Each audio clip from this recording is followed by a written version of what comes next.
Hi everyone.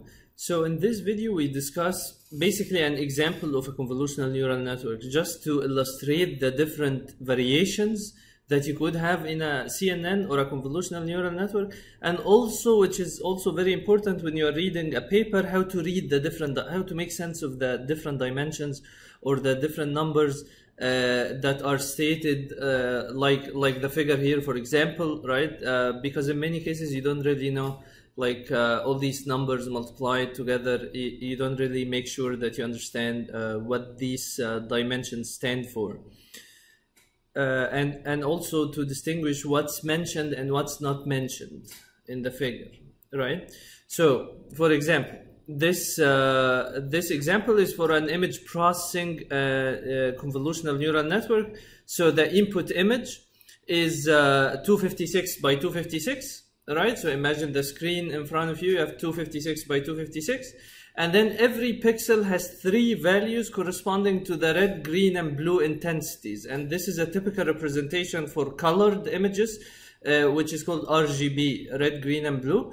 Is that you can represent every color as varying intensities of red, green, and blue. So red, green, and blue are bases for colored images.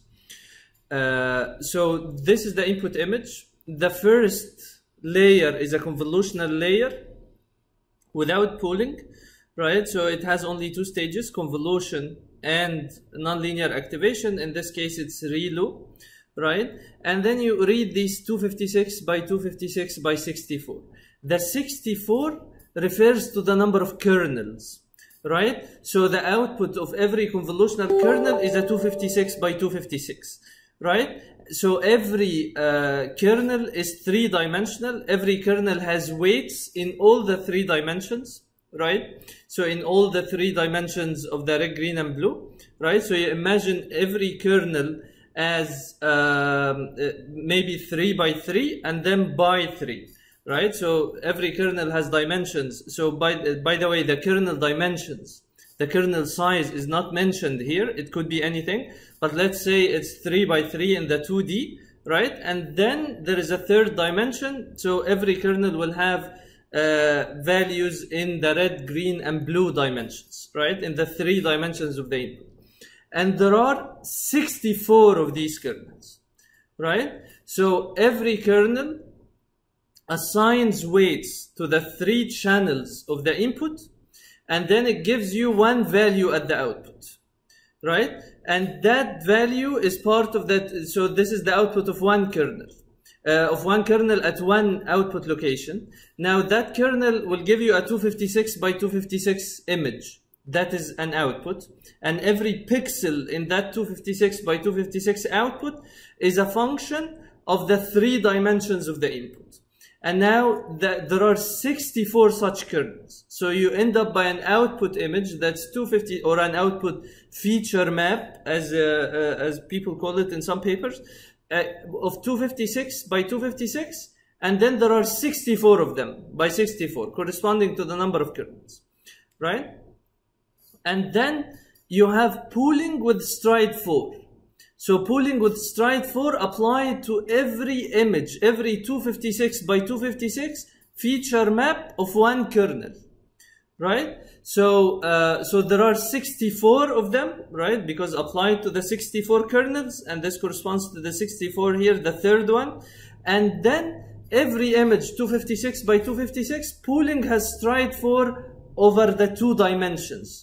So there is a pooling unit every 4 pixels horizontally and every 4 pixels vertically, right? So you end up by 256 divided by 4 is 64. 64 by 64 by 64, corresponding to the number of kernels. And then convolution is applied again.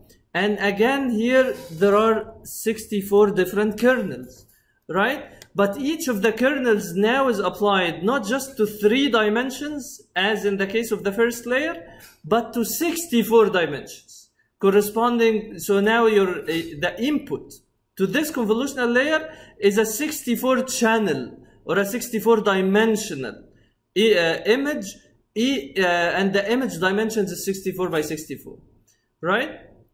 So this 64 here corresponds to the number of channels. for the input to this convolution, to the convolutional layer on the left hand side, right? So you have 64 kernels, each of them is applied to a 64-dimensional image that is 64 by 64. And each of them will give me an output that's 64 by 64, right? The pixel, every pixel of that output is a function of all the 64 channels of the input image, right? So here, after this layer, you have 64 by 64 by 64.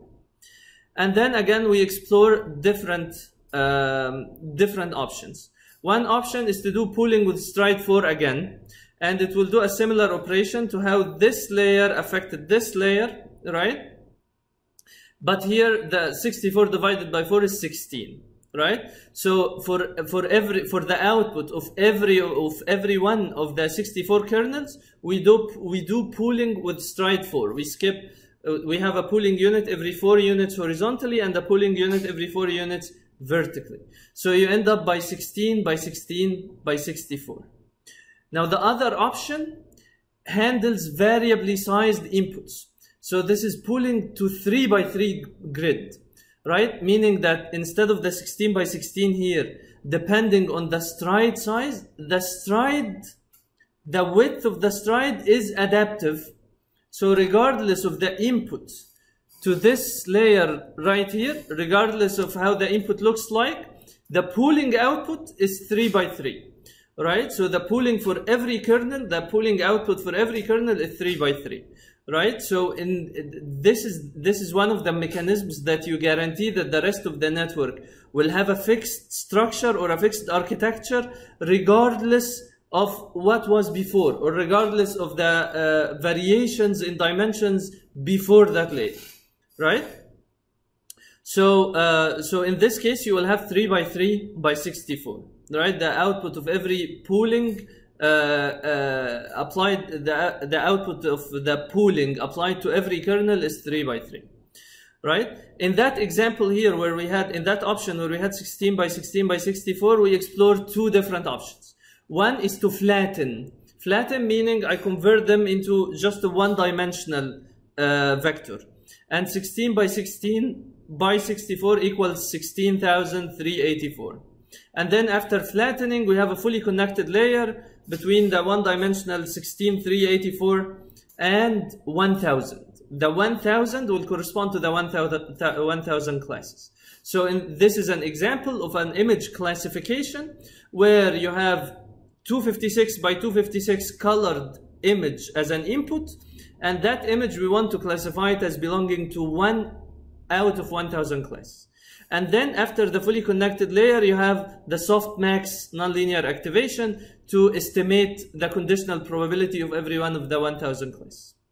Now the other branch here is to have another convolutional layer, but having one kernel per class, right? So this is one possible mechanism, instead of directly flattening and having a fully connected layer, is basically to have a kernel per class. And that final kernel is trying to detect the feature that determines whether the image should belong to that class or no. So for example, to decide whether the image is an image of a face or no, maybe that kernel is trying to detect whether there is a nose in the middle, right? Or whether there are 2 eyes, and so on.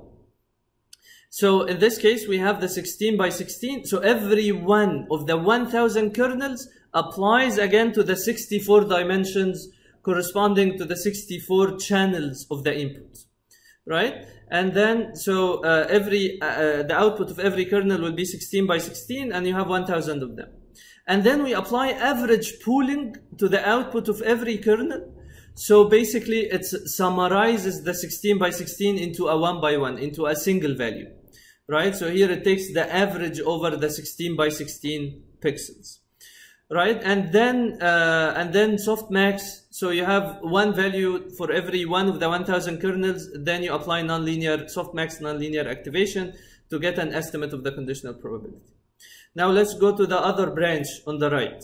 So here we had pooling to 3 by 3 grid to handle variably sized input. Then you can flatten 3 by 3 by 64 is 576, and then you have fully connected 1000, and then the nonlinear activation. Now here also I could have had an option where the 3 by 3 by 64 is converted to a 3 by 3 by 1000, where I have a convolutional kernel for every corresponding to every one of the 1000 classes.